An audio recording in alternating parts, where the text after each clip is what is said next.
গত 25 মে সাবরুমের সোনাইছড়ি থেকে সুমননাথের ঘর থেকে 1 লক্ষ টাকার মতো চুরি হয়।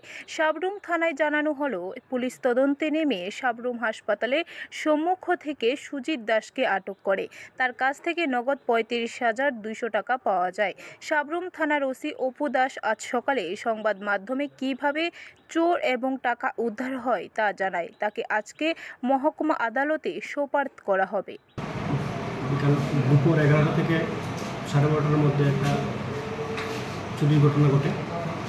তার বাড়ি থেকে কিছু ক্যাশ টাকা নিয়ে যায় বলে আমাদের কাছে কমপ্লেন আসে। আমরা পিও ভিজিট করি এবং পিওর কাছে একটা বাড়ি থেকে আমরা সিসিটিভি ফুটেজ কালেক্ট করে ওই সিসিটিভি ফুটেজের ভিত্তিতে আমরা কালকে দুপুরবেলা আমাদের সাবরুম হসপিটালের সামনে থেকে আমরা ওই ঘটনায় যুক্ত একজন লোককে গ্রেপ্তার করি এবং তার নাম হলো সুজিত দাস, বাড়ি আমাদের সাতচানে বাজারের সঙ্গে।